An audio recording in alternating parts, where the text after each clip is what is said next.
The Lions have got to get their team right. They've got about 4 weeks to get them right and come out and blast Australia in the first test. One sport, millions of voices. This is Rugby Unity.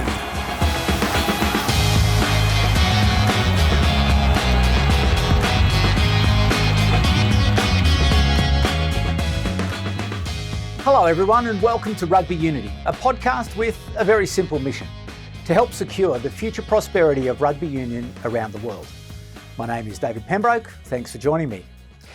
Last week's crossover episode from Eddie to Rugby Unity far exceeded our expectations, and a big thanks to all of you who commented, shared, liked, subscribed and reviewed and even got in touch with us. Rugby Unity is a startup, so we need your support to spread the word, so please pass it along. So back to last week, some of you were very kind to me about asking Eddie Jones the hard questions, but others, not so much. But that's his story and he's sticking to it. One thing I do hope is that it's never forgotten what he has done for the sport, not only in Australia, but around the world. Not only the teams and the players that he's coached to greatness, but amateur and junior teams that have benefited from his knowledge and generosity. Few have dedicated so much of their personal time and energy in support of our great game. I'm pleased to say, however, that there was universal agreement that a podcast with our mission is a very good idea. We now have over 40 topics on our list to work through. Things like, why don't rugby's biggest stars get invited to the Met Gala? How can the TMO be improved? How do we make rugby safer? And what can rugby learn from the success of Formula One? That's all ahead of us, but in celebration of this week's announcement of the British and Irish Lions team to Australia, and by the way, what a brilliant idea by the Lions to stage the team announcement as a live television event from the O2 Arena in London. In celebration of the squad and the players who now have that enormous privilege to be Lions, we thought we would focus on them and what they have to do to win in Australia. A successful tour is critical to the future prosperity of rugby in Australia. This is the most important rugby event in Australia since the Rugby World Cup in 2003. Since that time of bubbling optimism and overwhelming success, the game has struggled. This Lions tour is the chance to change the mood and the momentum. Every 4 years, the Lions, this iconic institution, creates a new team with a unique identity, imbued with the spirit of rugby. The 40,000 red jersey-clad fans arrive early and they stay late with a rousing spirit of hospitality, good humour and sportsmanship. They will also find everything in Australia half price. Win, lose or draw, the fans and the team will leave a mark on Australia in the very best way. My Rugby Unity co-host Eddie Jones brought his England team to Australia in 2016 and delivered their first ever 3-0 clean sweep of the Wallabies. He returned again in 2022 when, after losing the first test in Perth, he carried England to a series win 2-1. I sat down with Eddie Jones a week or so ago and started by asking him, what do the Lions need to do to win in Australia? I think one of the things you've got to look at is the history of Northern Hemisphere teams coming down to Australia. You know, if you look at the traditional series, the Ashes, you know, what sort of team do you need? How do you get used to the conditions quickly? And how do you build a team that's really resilient? Because you come to Australia, and Australia's not really a rugby country. You know, it's quite diverse in its sports. But at that time, everyone's focused on rugby. You know, so, and you know as well as anyone, in 2001, was it? 2001. There was a collective media campaign to make it difficult for the Lions. You know, that was well orchestrated, well run. You know, so-and-so comes out, he says this. Yeah, and we've seen it in Australian cricket as well. Australian cricket do it really well during the Ashes. So you've got this constant pressure and bombardment. You've got the physical task of competing on hard pitches. different light, hard pitches, reasonably long travel between cities. And you've got to firstly pick a team that's tough enough, physically tough enough, and mentally really wants to go there at the end of a long season. Because the English and the Four Nations players have been playing since, they started their pre-season probably last week of July, and they come here in June or July, and they've been going 12 months non-stop, right? So you got to firstly get your selection right, pick tough, resilient players who want to fight and want to do something a bit special, because if you're a Lions player and you come to Australia and you win, you go back home, you're an absolute hero, but you got to be prepared to put out. I can remember the situation when we had the first tour to Australia, and saying to the players, this is you're going to have to be fitter, you're going to have to be tougher than you ever have. And I remember after the meeting, Joe Marler came up to me and he said, look, I can't go, boss. I'm not ready for that. And it was almost like, well, the message is there. So Joe, who was a tough, a really tough player, but he just couldn't give that at that time. And you need to be really spot on in terms of your selection. You need to come out here and you need to get on the front foot straight away. The sort of rugby you play, you need to get on the front foot. You need to play to your strengths, not give Australia what they want, which traditionally has been Australia's like more broken play, more unstructured play. You need to play a really tight physical game, grind away, make it a grind. Australia wants to generally break up the game. English and the Scots and the Wales have got to keep tight, which is difficult because they've all got different styles. So getting everyone on the same page. So it's more about getting your selection, getting the psychology of the team right, and being really disciplined about the way you play. So prior to well, actually, before we get to the style of play and the preparation around the field, the Lions is a special institution. And it really does have a special place in the hearts and minds of the fans, but also the players. Do you think it'll be hard to find people who want to play for the Lions, or do you think they'll be desperately crawling all over each other to get here because they want to compete for test spots? Well, every player will want to come. Like they'll all be putting up their hand. Yeah. But some won't be ready. Who are the players who are prepared to really dig down deep? Train hard, train properly, not take shortcuts, because it is at the end of a long season. And you get to Australia, and Australia is different than every other country. Sun shines, beaches. There's plenty of distractions. If you're training at Coogee, there's plenty of distractions down there. You're at Bondi or Manly, and players can just lose their focus a little bit. And it's about keeping their focus. The preparation for the tour. I'm interested in that. And I know from a fact that the logistics manager for the Lions tour is a lady called Charlotte Gibbons, who was my logistics manager for England, and she's absolutely first class. Like, she's a step ahead. Like, she sees things, and her attention to detail is first class. And you've got to get that right, because you've got to have, they're young men, and you've got to have enough fun for them.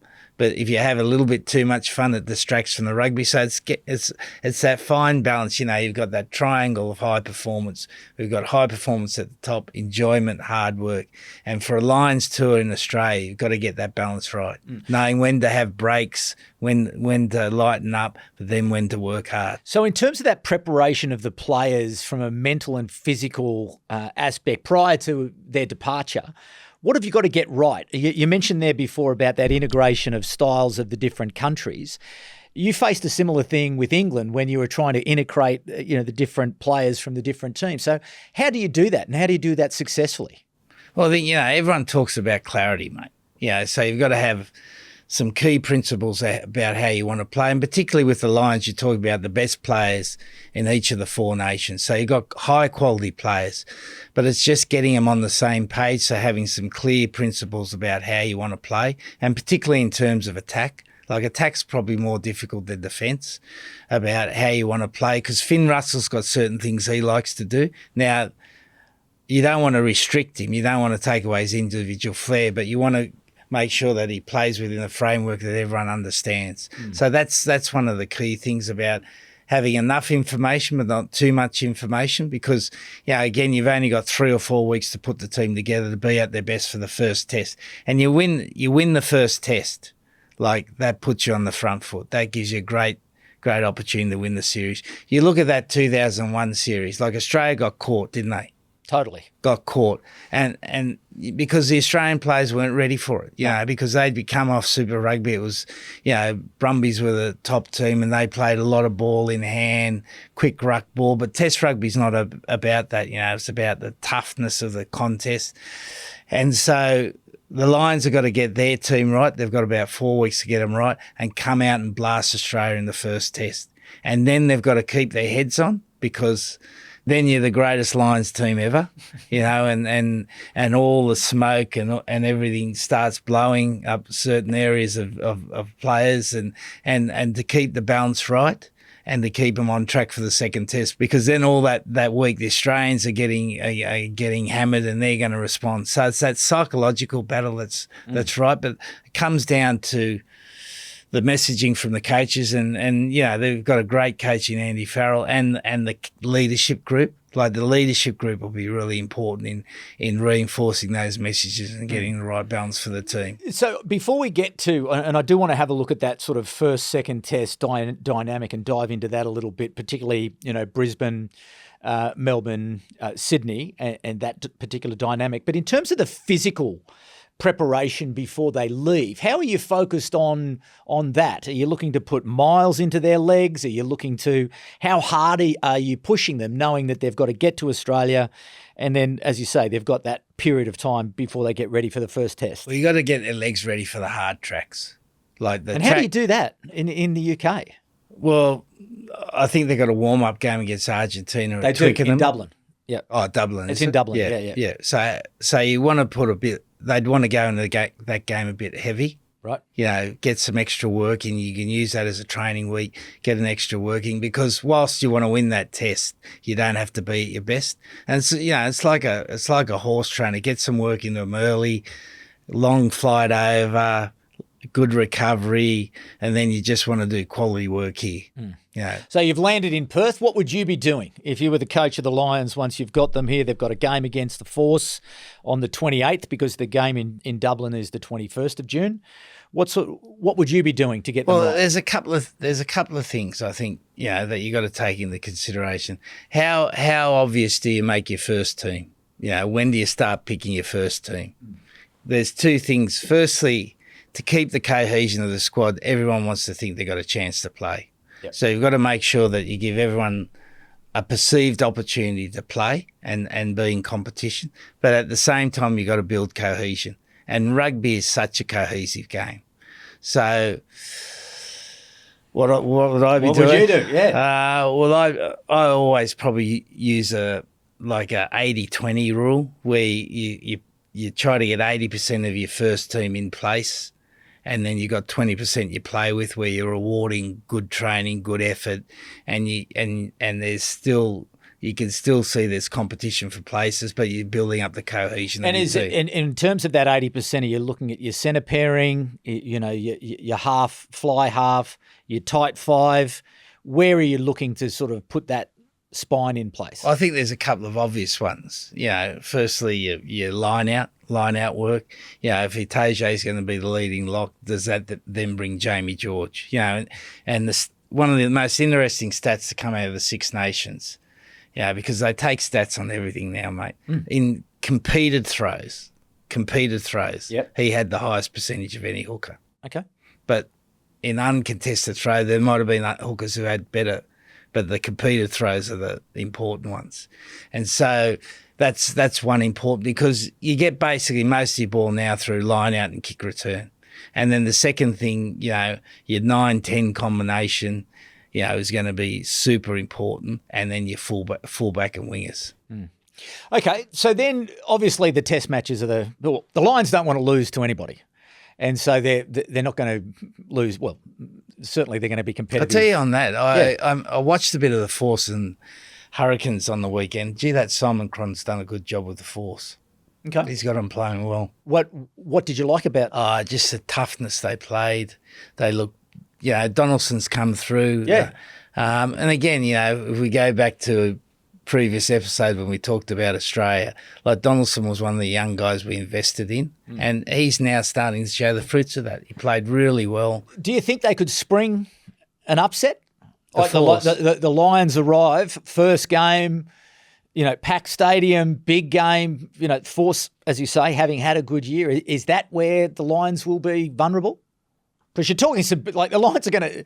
It's a pretty good team. Like that, the Six Nations this year was outstanding, and there are so many good quality players in this Lions team that they are going to have a formidable side, no matter who they pick. Well, I think a lot will depend on are the Force able to pick their Wallaby players. Yeah. If the Force have got able to pick their Wallaby players, then certainly they're good enough to upset them. Without the Wallabies, I think you're talking longer odds, mate. The first Test match, it's critical, but how critical? Do you have to win it?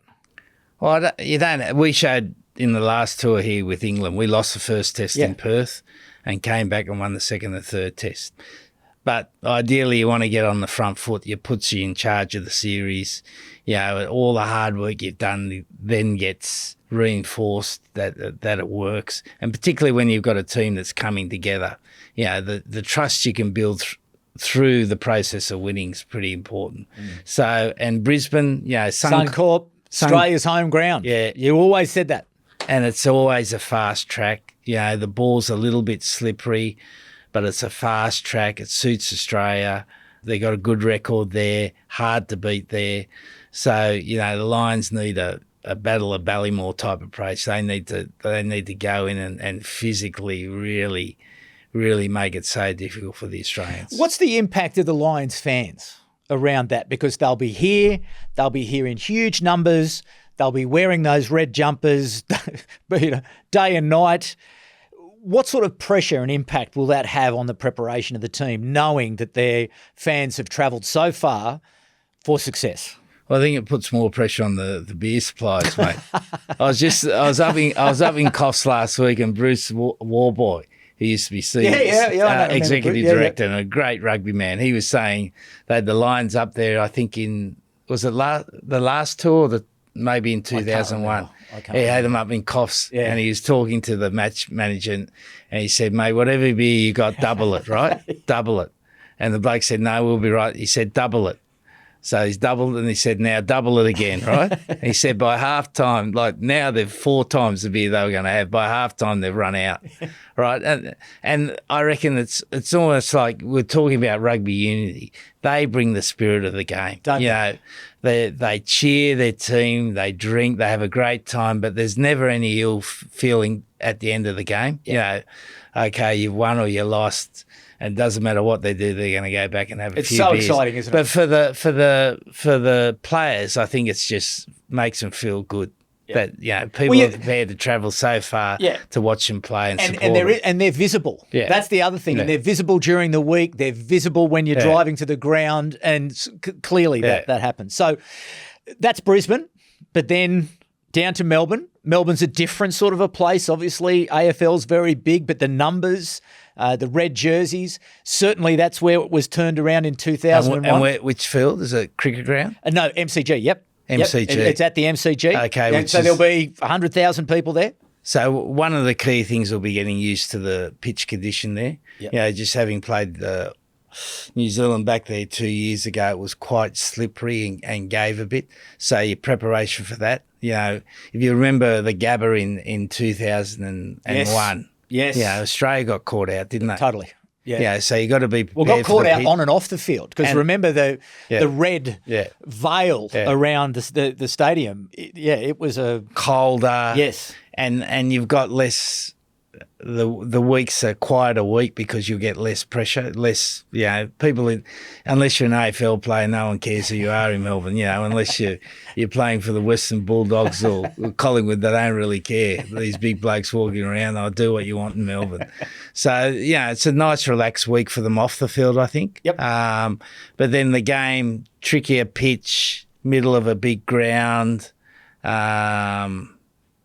get used to the conditions, which should suit the Lions. Okay. That should be an advantage for them. And it finishes off in Sydney. Sydney's, again, which ground are they playing at? The one out at Olympic Park. Okay. Yeah, the big one. So that's a historic ground, isn't it? Yep, packed. It likes drama, that ground. It does. So you can see them going 1-1 there, last 15 minutes, Justin Harris's godson comes out and wins the line out. Like, he's been living off that for so long. So we need another Australian hero there. What's your tip? I think it's I think it's going to go down to third test. Yeah, I think it'll be really tight because I think the quality of the lines is good. Yep. But if you just look at the standout team in the Six Nations was France. Yes. Ireland have come off a little bit. Yes. And they've lost a number of their key players. England are improving, but still not at that really top level. Yeah, Wales have obviously dropped a fair bit, and Scotland's been muddling. So, but in and amongst that, there are a number of good quality players. Yeah. But who stands out as world class players? Debatable how many are there. So I think they're going to have a very competitive squad. They'll be tough because they're coached by Andy, who'll make sure they're well drilled in defence, particularly, right? And they'll play a fairly direct game, I think, particularly in the first couple of tests. Okay, at least. So who wins it though? I think it's got to be 2-1. Does Australia win it, or do the Lions win it? A lot will depend on Australia on whether Tupou's ready and Bell's ready. Like, you get those two fit and ready to go, which at the moment, Tupou's struggling with the Waratahs and Bell's been good at times. But they're 2 points of difference. They can scrummage well and both of them can carry well. Yeah. Like, carry really well. So if you get those two guys fit, I don't know whether Skelton is going to be available or not. But he brings two plays. He's like a Swali, mate. Like, his influence on the team is massive. And then you got Swali. So I think Australia could cause an upset. So there you have it. A plan for success and an opinion that says the Lions won't win this series. To finish this week, I can't resist this following clip. To get in the mood for the Lions, I've been watching documentaries of previous Lions tours. And this clip made me laugh out loud. To set the scene, in preparation for the tour of South Africa in 1997, the players are crowded into a smallish room being put through their paces about how to manage the media. The first question is to the great English and Lions captain, Martin Johnson, about his discipline. But wait for it. Wait for the magic when Dotty Weir is asked the follow-up question. I'm David Pembroke. Be kind to each other, and we'll see you next week.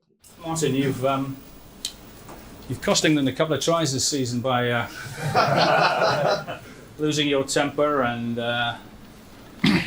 swinging a punch. Obviously, the South Africans will be aware of this. Do you feel you'll be able to control your temper in the heat of the battle out there? Yeah, I think so. I mean, it's just two isolated incidents, and neither of which were a punch, actually. But I mean, I've got that responsibility along with the rest of the players. We've got to keep calm in pressure situations, so we'll definitely do that. So if we identify that as an area that's been sorted out before the Test series, and you do throw a punch and you do give away penalties, we can lay into you. Is that fair enough? Well, if anyone in the team, me especially, if we give away silly penalties in Test matches, then we'll be responsible for it. So we're definitely got that's the number one priority: discipline on the field. We can't give away anything. Fine.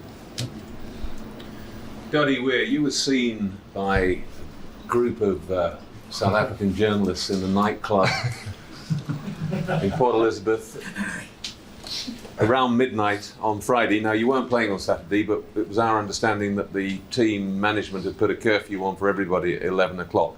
There's no suggestion that you were actually pissed, but you had a few beers. Mistaken identity.